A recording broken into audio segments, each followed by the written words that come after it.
Bienvenue dans cette vidéo dans laquelle je vais vous parler d'un sujet qui me passionne, à savoir la biologie des émotions.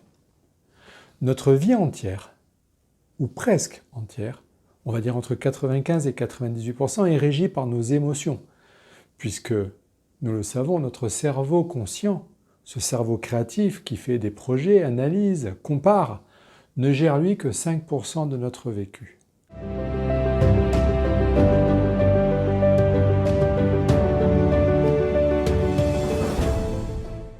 En effet, 95 à 98% de notre vécu est en lien avec notre subconscient, c'est-à-dire ce qui n'est pas dans la conscience. Les Freudiens nous parleront d'inconscient.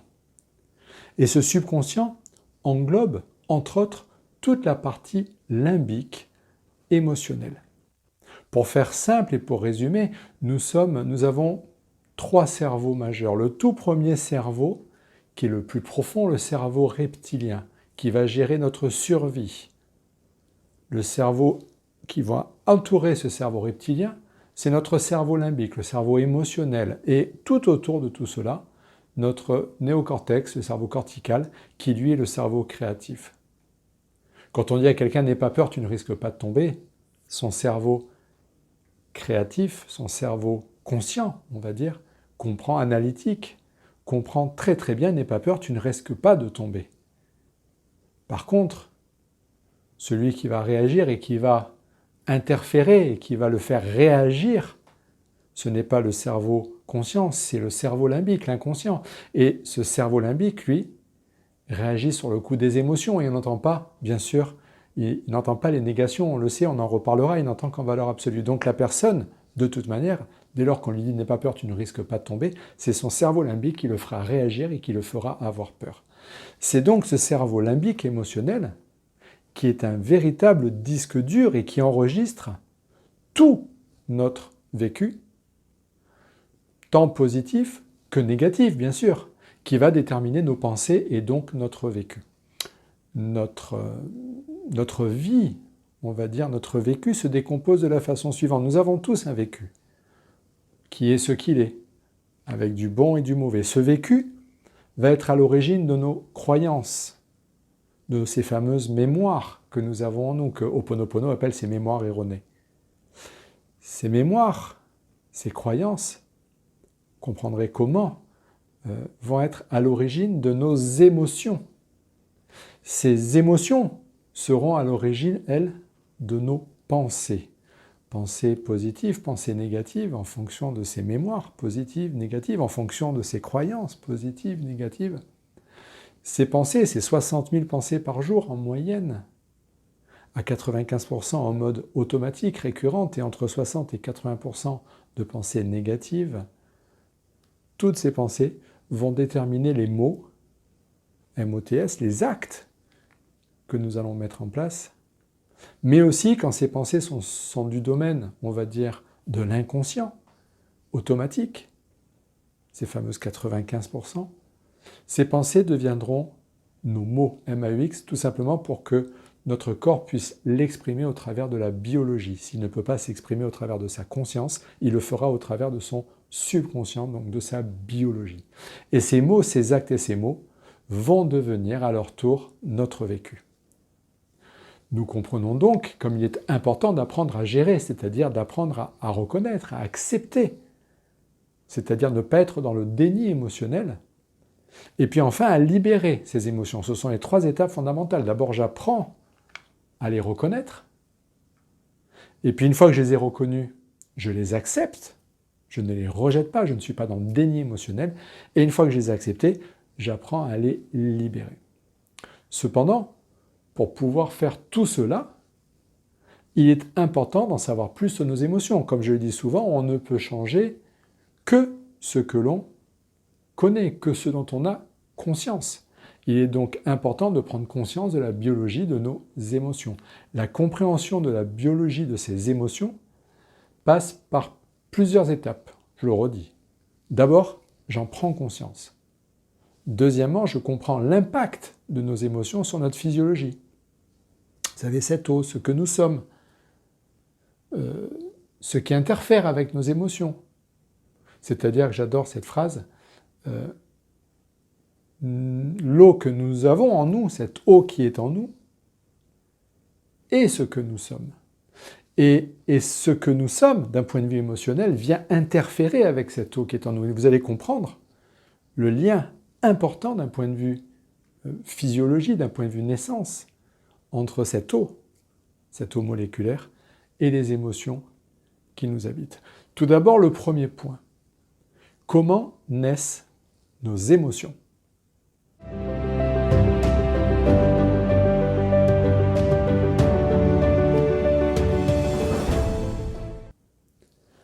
Comprendre la naissance de nos émotions passe nécessairement par un peu de physique quantique. Nous avons coutume de dire que nous sommes composés à 70% d'eau. Ça, c'est l'eau volumétrique, l'eau physiologique, l'eau que nous trouvons, l'eau organique, nous allons dire, entre nos cellules. Mais selon le professeur Marc Henry, qui est un des spécialistes quantiques et chercheur et professeur à l'université de Strasbourg, nous sommes composés de 99,1% d'eau moléculaire. Cette eau qui est dans ces espaces quantiques, c'est-à-dire dans ces champs invisibles, dans ces fameux 99,9999% de vide quantique qui nous habite, cette eau moléculaire est interfaciale de par sa constitution, déjà. Ce n'est plus une constitution H2O telle que nous la connaissons, mais une constitution H3O2, qui augmente donc sa surface de contact par augmentation de liaisons hydrogénées, ce qui nous permet de comprendre la fameuse mémoire de l'eau. Cette eau est polymorphe, elle change de forme en permanence, elle imprègne nos fascias, elle est invisible. Nous avons 100 000 milliards de cellules en moyenne, entre 80 000 et 100 000 milliards de cellules en fonction de nos âges. Et nous avons en moyenne 22 milliards de molécules d'eau par cellule. C'est pour vous dire la quantité d'eau. Je vous laisse faire le calcul, la quantité d'eau qui nous habite d'un point de vue moléculaire dans ces champs invisibles au niveau cellulaire. Vous le savez, en physique quantique, on parle de ces fameux 99,9999% de vide par rapport à ces 0,0001% de matière. Et on sait qu'on détermine les choses au travers de la matière, alors qu'il faudrait les déterminer au travers du vide qu'il y a dans l'univers. Petit rappel, comment fonctionne notre univers? Il est constitué majoritairement de vide, ok, nous l'avons compris, mais pourquoi nous voyons-nous? Pourquoi sommes-nous physiquement concrets? Pourquoi sommes-nous là? Tout simplement parce qu'il fonctionne sur un principe de cinémascope. Vous savez, 26 images par seconde, qui donnent une impression de film, de mouvement. C'est le même principe dans notre univers. L'univers passe son temps à passer du vide à la matière, du vide à la matière, du vide à la matière, du vide à la matière, du vide à la matière, 10 puissance 44 fois par seconde. Et c'est ce qui nous donne cette impression de matière, alors que nous devrions nous définir qu'au travers du vide. Et ce vide a une densité, ce vide a une énergie vibratoire qui se fait notamment au travers de cette eau. Les mouvements des électrons du corps génèrent des mouvements liquidiens. Or, les photons sont stockés et en mouvement dans l'espace du vide quantique. Et ces flux liquidiens, ces molécules d'eau, sont très très sensibles au flux photonique, c'est-à-dire au rayonnement de la lumière ou de ce qu'on appelle les biophotons. Les connexions à cette source, à cet univers, on pourrait l'appeler comme on veut, au travers de ces champs unifiés vibratoires, influent notre vie à chaque instant en créant des mouvements, on va dire, des flux de vortex intramoléculaires entre ces molécules d'eau qui vont venir impacter la qualité de cette eau moléculaire et donc la qualité de la structuration de cette eau moléculaire H3O2. Ces fluctuations liquidiennes au niveau de cette eau intermoléculaire, moléculaire interfaciale, fractale, polymorphe, invisible, tout ce que nous avons dit, Ces fluctuations liquidiennes vont venir créer des mouvements liquidiens qui vont être à l'origine de flux neuroélectriques, les fameux électrocardiogrammes, électroencéphalogrammes, électromyogrammes que l'on connaît bien. Et ces flux électriques vont remonter par le biais du système nerveux indépendant, c'est-à-dire ce qu'on appelle le système nerveux neurovégétatif. Vous savez, le parasympathique, l'orthosympathique, l'accélérateur et le frein, tout ce qui régit notre vie autonome, on va dire. Le rythme cardiaque, le péristaltisme intestinal, la digestion, la chair de poule, etc., etc. Donc ces mouvements de l'eau vont générer des flux électriques, des messages électriques qui transitent par ce système neurovégétatif, notamment par un nerf qui s'appelle le nerf vague, on connaît tous et toutes le malaise vagal, jusqu'au cerveau, pour pouvoir exprimer nos émotions, parce que dès que ça va remonter jusqu'à notre cerveau limbique, ces flux électriques vont venir rentrer en résonance, on va dire, avec nos mémoires, nos fameuses mémoires erronées, dont on parle en Ho'oponopono, nos fameuses croyances, ce que nous nous sommes construits au fil, on va dire, de notre vécu. En remontant par ce système neurovégétatif, ces flux électriques vont venir passer par l'intestin pour être à l'origine de tous les fonctionnements ou dysfonctionnements, on va dire, intestinaux, neurovégétatifs, vibratoires, vont remonter par le cœur en modifiant les champs vibratoires cardiaques et vont remonter jusqu'au système limbique par cette autoroute à deux sens qui est notre système vagal. On comprend mieux comment tout travaille sur la densité tissulaire, telle qu'on peut le faire au travers de la fasciathérapie, telle qu'on peut faire au travers de l'ostéopathie somato-émotionnelle tissulaire, peut avoir un impact sur nos émotions. Par contre, ce que nous devons comprendre, c'est que nos émotions, quant à elles, ont aussi un impact sur cette densité tissulaire. Pourquoi ? Parce que nos émotions vont déterminer les champs biophotoniques que nous émettons en permanence. Nous sommes, bien sûr, des récepteurs à énergie. Nous sommes des récepteurs à photons, au travers de la lumière, au travers du mouvement, etc., au travers des autres. Rappelez-vous, vous savez, on le sait bien, quand on arrive quelque part et qu'il y a quelqu'un qui est en vibration négative, on va dire de cette personne, « Waouh, je ne sais pas ce qu'elle avait, mais elle a plombé la soirée, elle nous a fait baisser le niveau vibratoire. » Nous sommes des récepteurs en permanence, tout comme nous allons être stimulés par quelqu'un qui est un leader, quelqu'un qui nous entraîne avec lui, quelqu'un qui nous donne l'envie d'eux, ce qu'on appelle un influenceur ou autre. Ça, ce sont ces émissions biophotoniques. Et donc, nos propres émissions biophotoniques, c'est-à-dire nos émotions, les états émotionnels dans lesquels nous sommes, vont venir impacter la qualité de cette eau, qui va impacter ces flux électriques, qui vont impacter nos émotions. Donc c'est un cercle vertueux, un cercle dans lequel on fonctionne et on tourne en permanence. Bien sûr, il y a plein de façons de travailler sur ces émotions, nous le verrons plus tard.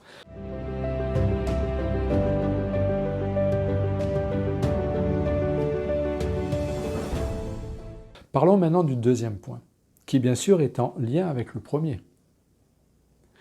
Nous influençons à chaque instant notre santé au travers de notre environnement et de nos pensées, et vice-versa. C'est ce que l'on appelle l'épigénétique. Vous connaissez certainement l'épigénétique, à savoir telle que décrite par Joël de Rosnay, par Bruce Lipton, ou bien d'autres encore. C'est à savoir le pouvoir de nos pensées, notamment des pensées positives ou négatives, qui vont être déterminées notamment au travers de notre hygiène de vie, de notre environnement, de notre alimentation, très importante, sur non pas nos gènes, mais sur l'activation ou la désactivation de nos gènes. Nous le savons, nous avons approximativement 80 à 85, 80 à 85% de nos gènes qui sont des gènes inactifs. Et seulement 15 à 20% de nos gènes sont dits actifs. Les 80 à 85%, les scientifiques l'appellent l'ADN poubelle, le junk DNA. Et ce qui va déterminer qui on est, comment on est, notre génotype, notre morphotype, ce ne sont pas les gènes inactifs, ce sont les gènes actifs, les fameux 15 à 20% de gènes qui vont déterminer qui nous sommes. Et l'activation ou la désactivation de ce gène se fait en effet biofeedback au travers de ces flux électriques qui vont donner naissance à nos émotions, qui vont donner naissance à nos pensées, et ce sont ces pensées qui vont venir influer par leur aspect vibratoire le cœur même de la cellule, à savoir l'activation et la désactivation de nos gènes. Toute notre vie donc, et je vais même dire toute notre vie vibratoire, est basée sur la résonance de l'eau. Le docteur Pollack, en 2010, a mis en évidence la cohérence de cette eau dans nos cellules. Et je l'ai dit qu'elle est soumise à des photons qui portent les fréquences de nos organes, on va dire, qui sont tous et toutes différents. Si un organe dysfonctionne, si un organe ne va pas bien, toutes nos cellules interconnectées à chaque instant grâce à ces champs quantiques, à cette eau quantique et à ces messages électriques vont être immédiatement informées. De plus on prend la lumière, plus on est en lien avec ces champs quantiques. Plus on est en bonne santé, bien sûr, car l'eau se charge exactement comme une batterie. Je l'ai dit, nous sommes entourés de bains photoniques que nous dégageons, liés à nos émotions, liés à nos vécus, qui sont absorbés par les électrons des autres. Nous impactons donc le niveau vibratoire de l'eau des autres. Cette compréhension explique les travaux de Masaru Emoto, qui ont été confirmés par les travaux du physicien Emilio Del Guidice, et notamment par des travaux réalisés par des chercheurs allemands en 2017 à Stuttgart. C'est l'espace entre ces molécules d'eau qui va déterminer les émotions dans lesquelles nous sommes. La colère, la joie, la rancœur, la tristesse. Exactement comme en musique. Vous savez, ce sont les espaces entre les notes qui déterminent toute la mélodie, toute la beauté, toutes les décharges émotionnelles d'une musique. Ce ne sont pas les notes posées et couchées sur le papier, ce sont les silences entre ces notes. Il en est exactement de même avec nos émotions, ce sont les espaces intermoléculaires qui vont déterminer nos émotions positives ou négatives en venant rentrer en résonance avec nos mémoires. Or, rappelez-vous que ces espaces intermoléculaires sont déterminés par notre alimentation, à savoir l'acidose cellulaire. Plus nous sommes en acidose, plus ces espaces se densifient. Moins ils sont mobiles, moins ils sont, on va dire, fluctuants. De la même façon, si nous sommes déshydratés, de la même façon, si nous sommes remplis de toxines au niveau de surcharge, au niveau des produits phytosanitaires toxiniques, des prises médicamenteuses, etc., etc. Donc pour modifier, ce sont aussi les mouvements, les postures qui vont déterminer ces espaces.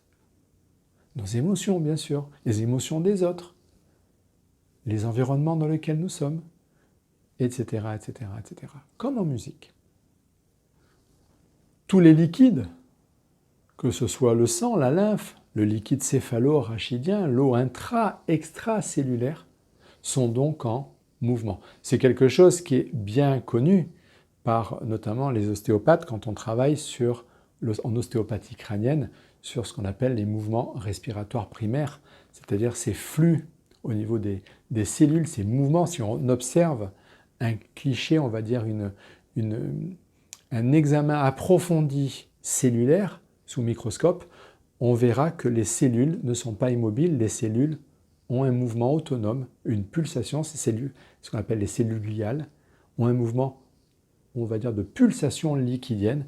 C'est ce fameux mouvement dont je vous parle au niveau de cette eau moléculaire, de ces fluctuations liquidiennes. Et c'est cette eau intra- et extracellulaire en mouvement perpétuel qui viennent informer à l'instant T toutes nos cellules entre elles, ce qui fait qu'il ne se passe rien dans le corps sans que les cellules à l'autre bout de notre corps n'en soient informées grâce à ces flux liquidiens. C'est notamment la base du travail en ostéopathie crânienne et du travail sur l'exercice de la baudruche que l'on pourra revoir et que je vous mets en pièce jointe. Donc, c'est vraiment très très important d'en prendre conscience parce que l'eau que l'on absorbe va se transformer, l'eau que l'on boit, l'eau que l'on mange, va se transformer en fonction de ce que l'on est, en fonction donc de nos émotions. Mais de même, l'eau que l'on absorbe peut être de mauvaise qualité énergétique, vibratoire, et impacter du fait qui l'on est, c'est-à-dire venir impacter nos émotions. Si je passe mon temps à boire une eau chargée en nitrite, chargée en résidus à sec, chargée en pesticides, en produits phytosanitaires, etc., etc. Ou tout simplement une eau qui est restée immobile dans des conteneurs, au soleil, dans des docks, pendant des semaines et des semaines et des semaines. Forcément, cette eau va venir impacter nos schémas émotionnels. Nous comprendrons notamment que l'acidification par le pH, le potentiel hydrogène, vous savez, comme le pH d'une piscine, pH neutre 7, inférieur à 7 acide, supérieur à 7 alcalin, basique, ce pH de notre corps, notre pH corporel, au travers de notre acidification par les médicaments, par le sport, mais plus que tout, bien sûr, par nos émotions et par l'alimentation, viendra changer les mouvements électriques de l'eau qui, à partir de là, vont changer leur structure. C'est tous les travaux du CNRS. Je pourrais aussi vous parler de ce stress cellulaire ou stress émotionnel. Rappelez-vous, quand on a quelqu'un qui a du stress cellulaire, si on le met sous pression, il ne pourra sortir de cette personne que ce qu'elle a intrinsèquement en elle, c'est-à-dire du stress. Et s'il sort du stress émotionnel, c'est que nos cellules sont stressées. Et on sait que ce stress cellulaire, par augmentation du cortisol, est lié à une déshydratation. C'est notamment tous les travaux du docteur Alexis Carrel, qui a été prix Nobel et qui a travaillé au Rockefeller Center sur l'hydratation des cellules, notamment l'hydratation et la longévité cellulaire. Et en comprenant qu'une cellule, ils ont mis avec ses équipes en place une étude qui a duré 30 ans et qui a prouvé au monde entier, et qui leur a valu une nomination pour ce prix Nobel, que les cellules, tant qu'elles étaient hydratées, elles étaient entre guillemets immortelles. Pourquoi ? Parce que tant qu'elles étaient hydratées, elles étaient préservées de tout stress cellulaire, en fonction de la qualité de cette eau. Et pourquoi ? Tout simplement parce que nos cellules sont composées de 22 milliards de molécules d'eau chacune. Donc c'est très important d'en prendre conscience et de savoir. Alors bien sûr, nous ne sommes pas immortels. Pourquoi ? Malgré notre bonne hydratation, parce que nous avons 100 000 milliards de cellules et nous ne pouvons pas hydrater toutes nos cellules en même temps. Mais on comprend mieux le lien qu'il y a entre la longévité, notamment au niveau des mammifères, et notre hydratation. On comprend mieux pourquoi les mammifères qui ont une alimentation hydrique, qui mangent des fruits, des légumes et des baies, vivent beaucoup plus longtemps que les animaux carnivores, les mammifères carnivores, qui ont une alimentation très peu hydrique. La question est donc maintenant, comment augmenter sa constitution en eau, sachant que les champs impactent le vide entre nos molécules d'eau. C'est-à-dire que comment faire évoluer cette eau quantique. Comment faire en sorte qu'elle soit de bonne qualité, comment faire en sorte qu'elle puisse venir impacter positivement nos émotions. Tout simplement, je l'ai dit, au travers du pH.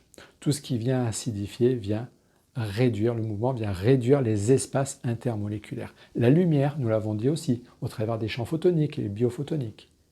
Les champs électromagnétiques, par absorption et relâchement de photons.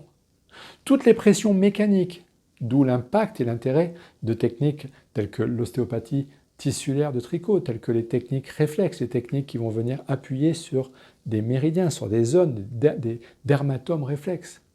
Tous les mouvements corporels. Bref, tout ce qui va venir toucher les fascias, donc les mouvements corporels, à savoir le yoga, le pilate, etc., etc.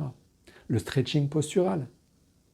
Les variations de température aussi vont venir impacter la qualité de cette eau. Et bien sûr, la bonne hydratation, sachant qu'une déshydratation amène inéluctablement vers une perte de vitalité et de mobilité de cette eau quantique qui va donc venir influencer de façon délétère nos émotions. Nos émotions, donc nous l'avons vu, sont déterminées par les flux liquidiens qui nous traversent, qui nous habitent, au travers de ces flux neuroélectriques. C'est absolument fondamental. Pourquoi ? Parce que ces flux liquidiens seront donc impactés par de nombreux facteurs. Tout ce que nous avons vu, bien sûr. À ce jour, on le sait, les informations provenant de notre cerveau ont un effet directement sur notre vie cellulaire. Lorsque nos cellules sont malades, si notre cerveau pense positivement, ce sont les émotions positives, et plus que tout, si l'environnement cellulaire est sain, dénué de toxines et d'acidose, c'est ce qu'on appellera le terrain. Et rappelez-vous cette fameuse phrase, la maladie n'est rien, le terrain fait tout. Toutes ces informations corrigeront le sens de la guérison. Toute atteinte toxique est aggravée par le cerveau si les pensées sont négatives. Et à contrario, si nous émettons des pensées positives, cela permet donc à nos cellules de pouvoir s'auto-guérir. Le docteur Bruce Lipton, éminent scientifique généticien, ayant été à l'origine des travaux sur les cellules souches, anciennement enseignant dans les prestigieuses universités du Wisconsin ou de Stanford, a prouvé que lorsque l'on prend des cellules souches humaines, toutes issues du même environnement, et qu'on les place dans des environnements différents, elles donneront des tissus différents, des tissus osseux, musculaires, graisseux. Alors que pourtant, ce sont les mêmes cellules ayant la même origine. Il a prouvé aussi que l'environnement dans lequel évoluent nos cellules modifie plus celles-ci que nos propres gènes. Si l'on prend des cellules saines et qu'on les place dans un environnement néfaste, ces cellules tomberont malades et mourront. Cela, quels que soient nos gènes derrière. Donc, on comprend que la santé de nos cellules relève plus de l'environnement dans lequel elles se trouvent que de l'état génétique dans lequel nous sommes. Je le dis, pourquoi? Parce que j'entends tellement souvent des patients, des stagiaires me dire « Non, mais c'est normal que je sois comme ça parce que c'est génétique, parce que ça m'a été transmis. C'est normal que j'ai des problèmes ostéo-articulaires, c'est normal que j'ai des problèmes de poids, c'est normal que j'ai des problèmes de cancer. » Nous sommes composés de presque 100 000 milliards de cellules. Nous pourrions comparer l'être humain à une culture de cellules recouvertes de fascia. Nous ne sommes que des cellules qui sont emplies de cette eau. Et pour envelopper tout ça, nous nous enveloppons au travers de ces fameuses membranes. Vous savez, les fascias, cette membrane translucide comme un poulet à laquelle on enlève la peau, avec des membranes blanches. Nous sommes tapissés de ces membranes. Et le professeur Marc-Henri va même jusqu'à dire que nous ne sommes composés que d'eau et de fascia, et que si on retire les fascias à quelqu'un, il ne resterait qu'une flaque d'eau, parce que nous ne sommes que de l'eau. Si nous changeons donc la composition de notre sang, l'environnement de nos cellules, l'oxygénation de nos cellules, la structure autour de nos cellules, le terrain autour de nos cellules, nous changeons donc le destin de nos cellules, leur développement, leur bonne santé ou leur mauvaise santé à ces cellules. La fonction de ces cellules, c'est toute la biologie cellulaire telle que décrite par le professeur Bruce Lipton. Or, ces états dans lesquels nous sommes, d'un point de vue cellulaire, vont venir impacter la qualité de l'eau intramoléculaire, intracellulaire, qui vont venir impacter, vous l'avez compris juste avant, qui va venir impacter la qualité de nos schémas émotionnels dans lesquels nous évoluons. Le milieu de culture de nos cellules, c'est notre cerveau avec ses croyances, ses émotions, l'attitude que nous avons dans la vie qui le déterminera.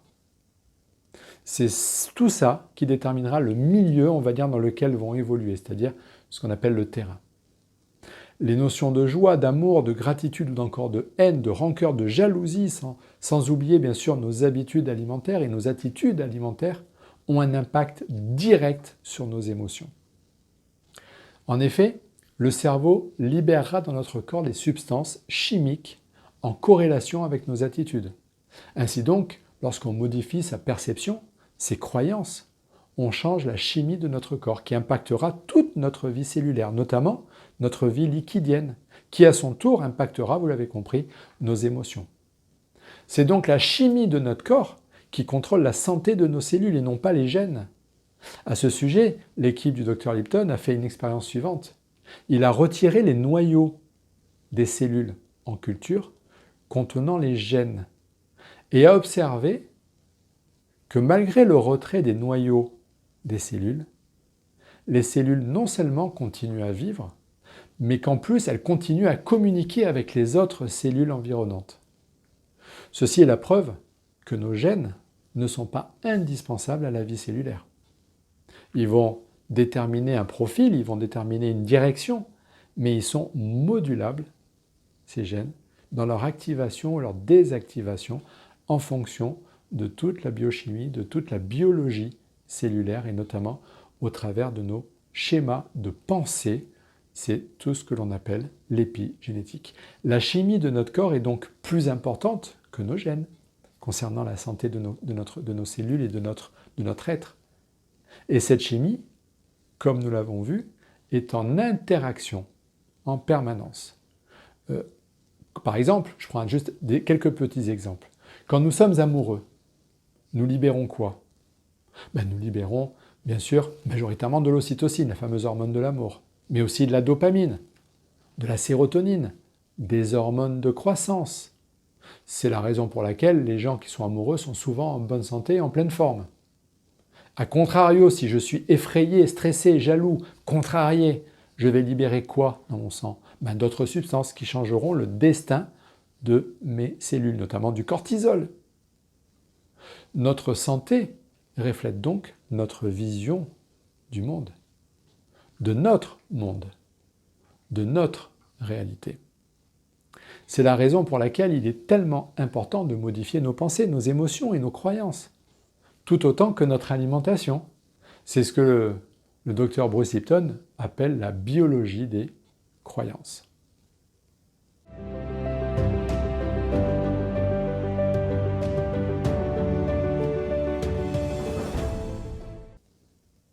J'aimerais maintenant vous parler du stress, du cortisol, de la vie actuelle. Contrairement à nos ancêtres qui subissaient le cortisol, vous savez, ce cortisol, c'est quoi? C'est tout simplement l'hormone de la survie. C'est l'hormone qui permet de faire remonter notre glycémie pour pouvoir combattre ou fuir. C'est notre meilleur ami, en même temps notre meilleur ennemi. Pourquoi? Parce que nos ancêtres, avant, n'avaient que des pushs de cortisol sporadiques, ponctuels et éphémères, ce qui leur permettait de pouvoir combattre, fuir, et puis tout de suite après, pouf, de reprendre une vie sereine, calme, etc. Et contrairement à nos ancêtres, à notre époque, nous vivons pour bon nombre d'entre nous dans des mondes occidentalisés. Et dans ces mondes occidentalisés, nous sommes dans des états de stress quasi permanents, 365 jours par an. Or, plus nous avons de stress, plus nous affaiblissons notre système immunitaire, notamment au travers de ces pushs de cortisol permanents que nous développons au travers de nos pensées, mais aussi au travers de notre alimentation, de notre respiration, etc., etc. Nous nous construisons toutes et tous au travers de notre éducation, notre domestication. Nous prenons comme acquis et comme vérité des croyances de ceux qui nous ont élevés, de ceux qui nous ont éduqués. Et nous agissons en fonction de ces vérités, notamment celles que pour évoluer, telles que Darwin le pensait, il faut être le plus fort, il faut être fort et se battre. Cette croyance est une des plus génératrices de stress. Si nous désirons évoluer, si nous voulons grandir, si nous voulons être heureux, en bonne santé, cela passe donc par des pensées et des émotions telles que le partage, la tolérance, l'amour, l'harmonie, des états émotionnels qui nous mettent dans des états vibratoires élevés pour pouvoir impacter physiologiquement toute notre biologie derrière.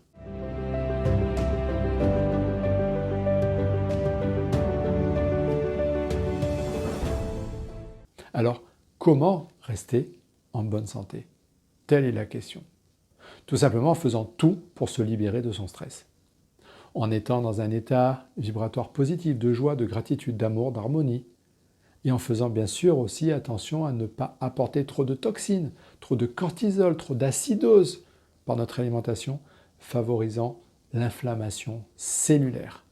Nous le savons, nos pensées sont vibratoires et cette énergie, lorsqu'elle est positive, a beaucoup plus d'impact sur notre corps que les traitements chimiques, qui sont les premiers fournisseurs de toxines dans notre organisme.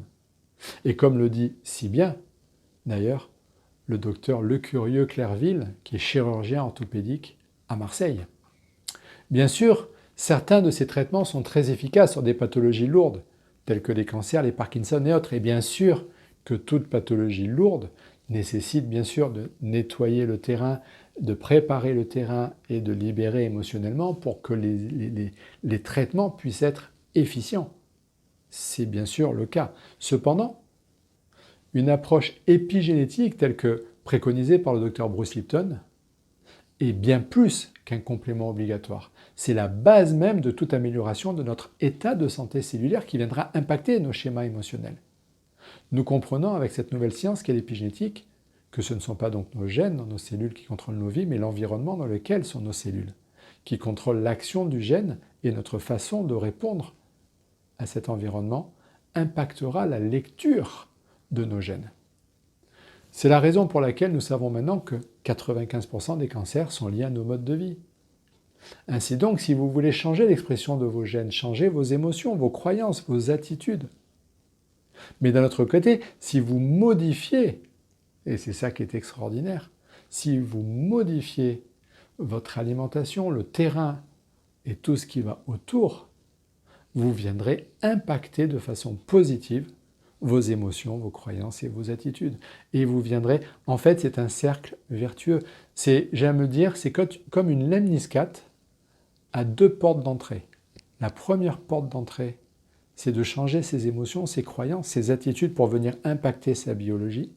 Et l'autre porte d'entrée, c'est de venir impacter sa biologie, son alimentation, sa respiration, son hydratation, ses postures, pour venir impacter nos émotions et nos courants de pensée. Notre ancien système d'études génétiques nous rend victimes de la vie. Si nous avons un cancer, si nous sommes obèses, c'est parce que nos parents nous ont transmis nos gènes. Or, nous prenons conscience aujourd'hui que ce n'est pas le cas. Ce ne sont pas nos gènes, ce sont nos habitudes de vie, ce sont nos croyances transmises par nos parents qui font que nous adoptons le même comportement et les mêmes modes de vie que ceux-ci.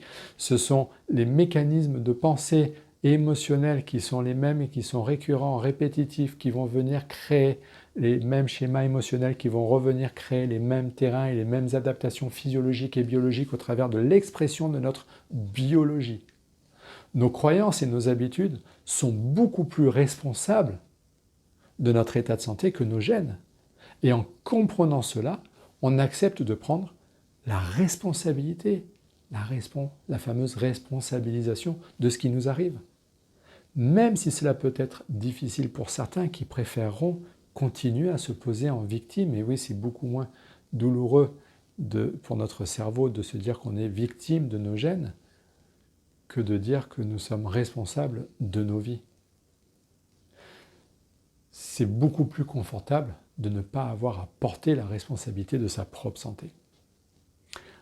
Le docteur Lipton le dit très bien, par nos pensées, nos croyances et nos émotions, nous devenons non plus les victimes de nos gènes, mais les maîtres de notre vie, les maîtres de notre physiologie et les maîtres de nos émotions. Si nous désirons changer nos pensées, nos croyances, nos émotions, nous devons tenir compte que notre cerveau nous gère à tout instant au travers de notre conscient, de notre subconscient. Rappelez-vous, le conscient qui gère 5% de notre vie. C'est l'endroit où se trouve notre esprit, notre identité personnelle. C'est lui qui nous permettra d'avoir des pensées positives, des projets, de la création, de la créativité. Par contre, notre subconscient, quant à lui, c'est la partie du cerveau qui enregistre et stocke toutes les données de ce qui nous arrive dans la vie. Il n'est aucunement créatif, contrairement au conscient, et il n'agit que par habitude. C'est une machine qui est conçue pour stocker notre vécu, qui nous impose de reproduire constamment des mécanismes de fonctionnement, qui ne fait aucune différence entre la réalité et le virtuel. Si notre conscient nous pousse à avoir des projets, à vouloir ceci ou cela, s'il réussit très rapidement à passer d'une pensée à une autre, rappelons-nous que nous avons jusqu'à 60 000 pensées par jour. Celui qui gère 95% de notre mécanisme de fonctionnement, c'est notre subconscient. Nos habitudes, nos croyances liées à nos émotions transmises par notre éducation depuis notre plus tendre enfance et entraînées et encadrées et dynamisées ou freinées, inhibées par le terrain dans lequel nous sommes, les états d'acidose, les états de déshydratation qui vont venir impacter les mécanismes fluidiques, la posture que nous avons, qui vont venir impacter ces fameuses tensions membraneuses, ces flux liquidiens qui vont venir impacter nos émotions. Et on tourne en boucle, comme ceci, en permanence. Dès que nous sommes éveillés, notre conscient, c'est notre esprit créatif, mais lorsqu'il est occupé, c'est notre subconscient qui prend le relais. Et quand nous en prenons conscience, les choses changent autour de nous. Or, les programmes que nous avons dans notre subconscient nous ont été transmis par d'autres, lors de notre éducation, par nos parents, par notre famille, par nos enseignants. Ils interfèrent donc à 95% dans tout ce que nous faisons et vont être à l'origine des modifications fluidiques dans notre corps. Ainsi, des personnes désirant être en bonne santé, réussir à être heureuses dans leur conscience, échoueront parce que 95% de ce qu'ils seront viendra d'une programmation familiale qui générera des habitudes de vie, qui viendra impacter les flux liquidiens, qui viendront modifier leur schéma émotionnel. C'est une des raisons qui fait qu'une personne pourra faire 15 années de thérapie, lire des centaines de livres sur le développement personnel, saura très bien pourquoi elle dysfonctionne, connaîtra parfaitement le contenu de ses livres, de façon consciente, mais cependant continuera à aller mal et à ne pas réussir à se sortir de cet état. Tout simplement parce que son subconscient continuera à diriger son vécu à 95%. Tant que nous ne modifierons pas notre subconscient, nous continuerons à reproduire les mêmes schémas, à avoir le même impact souvent délétère sur l'environnement cellulaire, à ne pas changer ce que nous souhaiterions voir évoluer dans notre vie. Si nous voulons changer réellement, nous devons changer notre subconscient. Or, celui-ci est un enregistreur, encore une fois, une machine qui reproduit sans cesse les mêmes programmes appris. Pour le modifier, pour changer nos habitudes de vie, nos habitudes alimentaires, nos croyances, nos émotions, il existe différentes techniques. Bien sûr, nous avons la PNL, la programmation neurolinguistique, l'hypnose qui, par le biais de techniques très similaires, nous permettront de reprogrammer très rapidement nos croyances et nos émotions. Mais cela peut passer aussi par la répétition. Par exemple, si je me répète inlassablement les mêmes phrases, notamment utilisées dans les techniques telles qu'Ho'oponopono, qui fonctionnent très bien, qui personnellement a changé ma vie, ou que je répète les mêmes actions, par exemple au travers de la méditation. Enfin, nous pouvons impacter notre subconscient en travaillant directement sur nos émotions par des approches telles que les fleurs de Bach, qui agiront d'un point de vue vibratoire sur nos systèmes émotionnels et de fait viendront rééquilibrer nos déséquilibres émotionnels. Les fleurs de Bach fonctionnent très bien, notamment fonctionnent très bien sur les mammifères, les animaux, qui eux n'ont absolument pas du tout d'effet placebo, rappelons-le. Il existe aussi la libération consciente des émotions qui nous permet, tel un enfant de 3 ans, de pouvoir faire sortir de nous toutes ces émotions perturbantes. Jésus est triste, qu'est-ce que je fais? Que fait un enfant de 3 ans? Il pleure. Il est contrarié, énervé, qu'est-ce qu'il fait? Il tape des pieds, il crie. Je peux faire exactement la même chose en mode silencieux, dans ma chambre, la tête dans l'oreiller, en le faisant en conscience, c'est-à-dire en y mettant un sens. Chaque fois que personnellement qu'une émotion arrive, que fais-je? Tout simplement, je vais la libérer comme un enfant de 3 ans. Émotion de colère, l'émotion de tristesse, je libère. Rappelez-vous que l'eau que nous sommes, nos champs biophotoniques, dépendent des émotions qui nous habitent. Donc, quelles que soient les approches que vous voulez utiliser, il est très important de comprendre que notre subconscient génère des habitudes, des croyances, des émotions qui sont à l'origine de quasiment tout ce qui nous arrive dans la vie. Et ce, jusqu'à un niveau cellulaire et génétique. Si nous désirons avoir une douce, une belle, une agréable vie, jouir d'une bonne santé, il ne suffit pas de le vouloir, de prendre des médicaments ou de penser que ça va aller. Non, il faut avant tout modifier les modes de fonctionnement de notre subconscient. Au travers de ce, à cet instant, nous pourrons retrouver la capacité de pouvoir changer. Rappelez-vous, le changement passe par la prise de conscience. On ne peut changer que ce dont on a conscience. Donc si je veux modifier la physiologie, si je veux modifier mes modes de fonctionnement, si je veux avoir cette douce vie, agréable vie, et jouir de cette bonne santé, si je veux venir pouvoir impacter mes émotions, il faut les libérer, ces émotions. Mais il faut aussi prendre soin de sa biologie. Pourquoi? Parce que c'est cette biologie-là, au travers de l'alimentation, au travers de la respiration, au travers de mes taux de cortisol, au travers de mes toxines, au travers de ma déshydratation, qui viendront impacter au travers du mouvement, la gymnastique, le sport, l'entretien physique, qui viendront impacter au travers de mes fascias les flux liquidiens, qui viendront impacter ces flux électriques, qui viendront impacter les résonances derrière avec mon limbique et donc impacter les schémas émotionnels dans lesquels je serai et qui viendront à leur tour impacter toutes mes pensées et donc mon épigénétique derrière, etc., etc., etc. Voilà donc comment fonctionne, on va dire de façon holistique, globaliste, notre être, ce que j'appelle personnellement la biologie des émotions, à savoir comment naissent nos émotions, comment impacter nos émotions, comment se libérer de nos émotions, mais surtout l'impact que nos émotions ont derrière sur toute notre biologie, mais aussi l'impact qu'a notre biologie, vous l'avez compris, sur nos émotions. Ce ne sont pas deux systèmes complètement indépendants, ce sont deux structures, ce sont deux règnes, deux mondes qui sont tout à fait non seulement complémentaires, mais interactifs en permanence entre eux. La biologie et les émotions.